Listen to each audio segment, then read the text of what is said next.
Sir, may naririnig po akong mga kwento-kwento tungkol doon sa isang ano nyo, yung anong kanta po yun, sir, na sinasabing may Yan version. yung Honey My Love So Sweet. Honey My Love So Sweet. Okay, sige, yung kwento nyo. Honey My Love So Sweet. Yan, diba? Yan kasi ganito. Yan, Japanese adaptation yan. Ang ibig sabihin ng Japanese adaptation, Japanese siya, melody, pero tinagalog ko. Okay. Pero yan, kasi nung panahon namin, usong-uso ang Japanese adaptation, 1997 yan. Yan, di ba si Res Verano, Remember Me, Japanese din yan. Opo, marami, diba? Marami. Japanese din siyang, pinagsabay yan eh. Nilabanan ng Bicor, yung original Res Verano. Remember Me, remember, pati yung Honey My Love, sabay yan. Okay, okay. Ngayon, yung panahon na yun, kailangan bilhin mo yung rights nun. Kaya yung, Japanese siya, pero binili ng rights, legal yan. Binili ng Bicor yung rights niya para ma-compose ko at makanta namin. Kasi nung panahon yung kailangan, bilhin mo pag hindi pwedeng kante. Hindi ka mukha ngayon, banat dito, banat doon, nako dito, nako doon, di ba? Hindi nagpapaalam sa may... Wala ganun sir eh. Halimbawa, kung gusto mong mag-cover ng kanta ngayon, sige lang, tira lang ng tira eh. Hindi ko alam kung anong sistema kasi dyan eh. Kaya nga, nakaw dito, nakaw doon nangyayari eh. Hindi alam mo, masakit sa composer yun. Kasi pinaghirapan ng composer ng isang kanta eh. Hindi naman isang gabi lang tinira ng ng composer eh. Correct. Kaya yung mga nagnanakaw, wag mo kayo magnanakaw, magpahalam kayo. Kasi madidemanda kayo. Lalo sa Amerika, bawal yan. Kasi po, alam ko yung pakiramdam niyan. Kasi ako mismo, yung mga video ko, nire-re-upload nila sa kanilang, ang daming pumipirata din ng mga video ko. So, masakit talaga yon sa pakiramdam na yung pinaghirapan mo, ibang tao yung nakikinabang. Ikaw nga pag gumawa ka ng vlog mo at nakita mo nandun yung video mo sa pinaghirapan mong video, hindi ka ba masasaktan? Di ba ganun din kami? Oo naman, paras lang. Yan yung kwento ng Honey My Love So Sweet. Kasi marami na sabi, hindi naman siya yun, Japanese yun. Legal pala yun, sir. Binili ng Bicor yun, yung rights nun, para gawin ng April Boys at kantay namin. Ayan, malinaw mga Dre ha. Talagang legal yung yung Japanese adaptation ng Honey My Love So Sweet. Yes. Lumalabas lang niyang ganyan kapag sikat na sikat yung kanta. Doon mo malalaman, sir, no? Yun yung pinakasikat na Honey My Love. Hanggang ngayon kahit na yung mga batang kinakanta. Kumbaga talagang pa rin, talagang siyempre may mga issue pa rin kapag ganun kasikat yung kanta. Pero pag hindi na laos yung kanta, sino papansin yan? Diba hindi naman pinapansin pag laos yung hindi sumikat. Tama. Pero sir, ito para sa akin lang wag sana ma-offend yung mga fan ng kuya po ninyo. Pero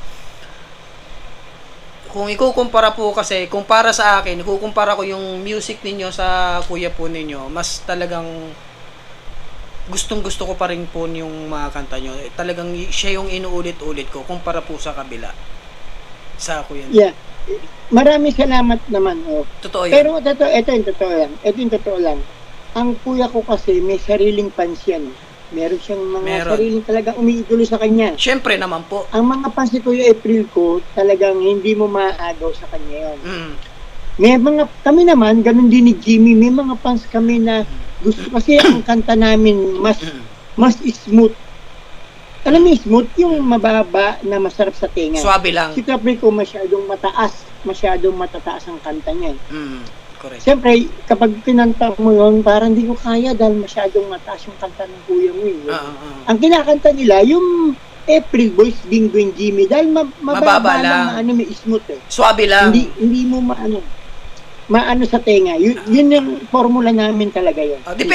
Depende rin kasi talaga sa listener kung ano yung mas trip nila, yung mas mataas or yung suabe lang. Parang gano'n lang. Parang siguro gano'n nga ako. Mas gusto ko siguro yung yung simple lang. Simple. Kasi mas simple yung kanta namin kaysa sa kuya ko. Yan. Kuya ko kasi kumbaga, pang air supply talaga siya Taas tayo, yung ginagawa kong kanta, pang James Taylor lang para kayang-kaya ng tao yung kanta. Naalala ko yung mga kanta nyo, sir. Pag naliligo ako, kinakanta ko yan eh. Sa bahay. Naalala pa yun, naliligo. Okay, sir. Tatanong ko lang, sir. Sorry to ask you this. Nabanggit na lang din natin ang kuya po ninyo. Nung nagkasakit po siya, sir, kumusta ang naging relasyon nyo nun? Siyempre, nagkasakit siya. Kasi ganito, nung 2015, nagkabati na kami ngayon. 2015, pumunta Amerika, nagkita-kita ka na dito, nag-ayos kami, ganun. Wala na ano. Yung mga tao lang ang sabi, galit pa yun si Bingo dun sa, kuya niya. Mga engot din tong mga basit. Hindi ko ba naintindihan yung blood thicker than water, di ba? Correct. Yun eh. Tapos, ito ba, 2020, bumalik uli siya dito, nag-concert pa kami, March 2020, nag-concert kami sa Vegas. Maraming nanood. Tapos, umuwi na siya kasi inabutan siya ng pandemic. 2020 yan, pandemic. Umuwi Pilipinas, doon na siya inabot ng sakit, hindi na siya nakabalik Amerika kasi nga, pandemic Doon siya inabot noon na lumala na yung sakit niya, doon na siya namatay 2020 sa Pilipinas. Ano nga pong sakit niya, sir? Gusto niya bumalik sa Amerika, hindi siya umabot, kaya yun. Kasi naka-lockdown tayo 2020, yes. Di ba? Sir, ano nga pong naging sakit niya, sir? May diabetes ang kapatid ko, tas nag-complication sa kidney, sa mata, marami. Narinig ko, sir, narinig ko sa isang vlog po ninyo, may diabetes din po kayo. Totoo po ba 'yon? Pa lang, kumbaga nag-uumpisa pa lang. Kaya yun ang pine-prevent ko eh. Yes. Kasi ang lahi namin may diabetes. Si Ginny may diabetes na. Nanay ko namatay sa diabetes, kuya ko, lola ko. Basta't yung pamilya namin may diabetes, doon kami may problema kami sa ganyan. So kailangan, sir, anong ginagawa nyo everyday? Nag-exercise, gano'n sa pagkain? Lakad, gym, tapos maganda sa Amerika, may maintenance ka. Tapos dito kasi alam mo, libre gamot. Hindi ka mukha sa Pilipinas, ang malang gamot. Sobra. Mamamatay ka sa gamot. Sa bayad. Buti pa dyan, sir, no? Libre talagang gamot, no? Pati doktor, pati hospital, pwede ka. Alam mo, yun ang future na isip ko. Balang araw magkakasakit kami. Kailangan pumunta Amerika kasi doon napasi ko libre lahat ng mga maganda ang andito sa Amerika. Kaya po, ito po sa mga nanonood po, yung mga vlogger na sikat ngayon, yung mga singer, yung mga kung ano man, mag-ipon po kayo mabuti ng pera. Dahil yan yung pera na yan yung pangbibili nyo ng gamot balang araw sa sakit sa atin. Pagpunta mo sa hospital, ang mahal. Ang doktor ang mahal. Sobra. Ang gamot ang mahal. Kaya po, sana po, kung makapunta kayo sa ibang bansa, pilitin nyo dahil nga sa ibang bansa, libre ang mga maraming privilege. Sa atin, ang medical, grabe. Sir, ako may nabalitaan mo yan, di ba, kahit kanino, si Willie Ong nasan ngayon? Nasa Singapore. Bakit? May sakit. Kung maganda sa atin, bakit nasa Singapore ka? Tama. Di ba, nagpapagaling, papagamot. Doktor pa yun, ha? Kaya nga eh. Paano yung mga simpleng tao? Kaya yung kinikita po ni Willie Ong ngayon sa YouTube, yun yung pinambabayad niya sa medical. Kaya sa medical. Ko, mag-ipon po kayo yung mga singer, mga Ito, sir. Kayo ngayon. Sir, tatanungin ko lang yung point of view po ninyo. Galing sa isang veteranong musikero. Ano yung masasabi nyo sa mga nagsulputang mga bagong kanta ngayon dito sa Pilipinas? Point of view. Ewan ko, parang walang pupuntahan yung natin, music industry. Huwag ko kayo magagalit, ha. Yung music industry natin, pabagsak. Sa palagay nyo, sir? Pwede na to, okay na to. Tamo, ha. Pag nakinig ka ngayon, isang buwan, 2 buwan, 3 buwan, wala na. Laos na. Napansin mo? Yes. Walang katotohanan eh. Di ba? Isang kapunta to the moon. Kapunta to the moon, parang masarap po. parang walang katotohanan yung ano yung Oo. Naintindihan ko. Oo.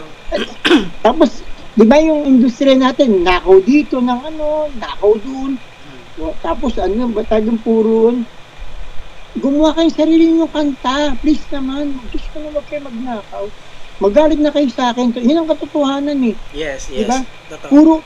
Puro kayo puro revival. Tapos puro wala ba kayo original? Dapat sa mga singer at composer.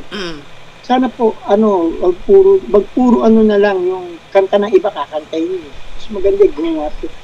Paurong ang industriya ng Pilipinas. Kaya hindi tayo umaangat eh.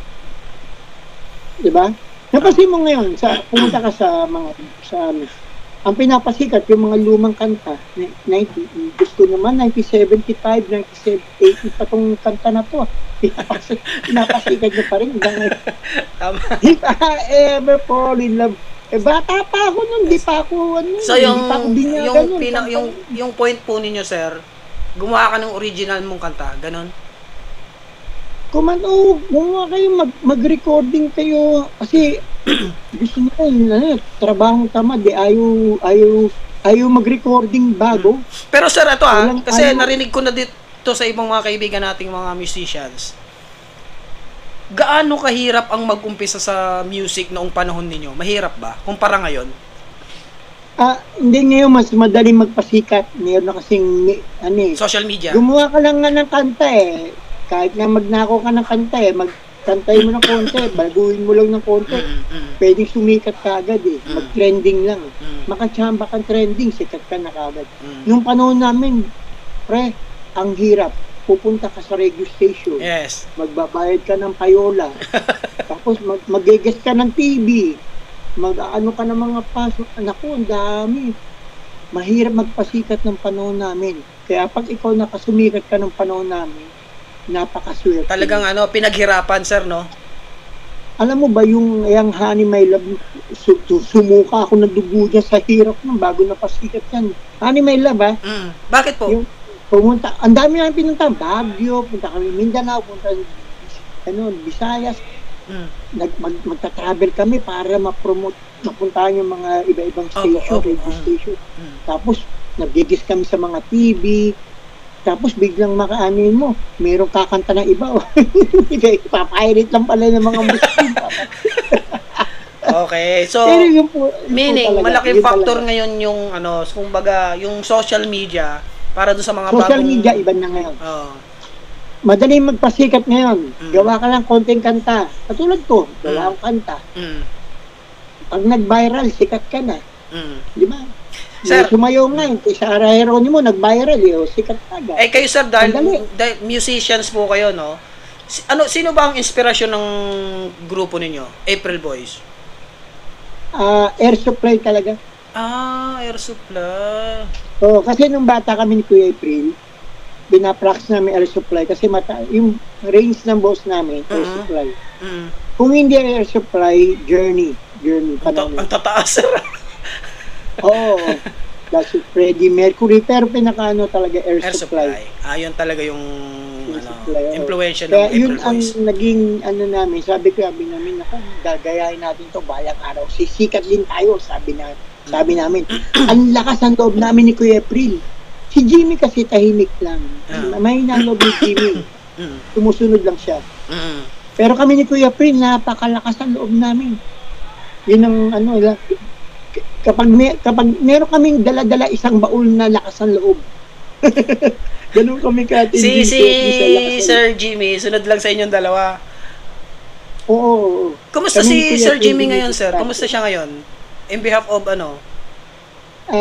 si Jimmy kasi hindi siya pwedeng kumakanta pa rin pero nagda-dialysis dialysis siya. May diabetes na nagda-dialysis siya. Gusto ko man yayain siya sa mga show, hindi pwede dahil meron siyang may pinagdadaanan. Okay. Okay, sige sir, sa palagay ko okay na po siguro 'yun. Sobrang haba na po ng natin. At siyempre, ko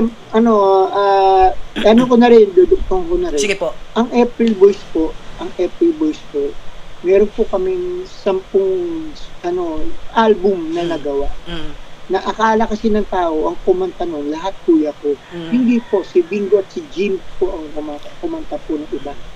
Si Kuya Pico po, may kantang sarili. Ang pinasikat niya, yung di ko kayang tanggapin, di ba? Opo. Tapos yung Yeye Bunin, yung Paano Puso Ko, at Umiiyak ang Puso. Kami naman ni Jimmy, separate yung kanta namin. May mga kanta kami na pang love song talaga. Yes. Nagpursige kami sa love song. Yun ang tema namin. Yan. Clarify lang natin. Kasi actually ako noon, nalilito rin ako kung sino talaga yung kumanta ng mga nagawa ninyo. Minsan syempre yung credit na pupunta kay kuya po ninyo. Hindi pala. Oo, kasi nga ganito.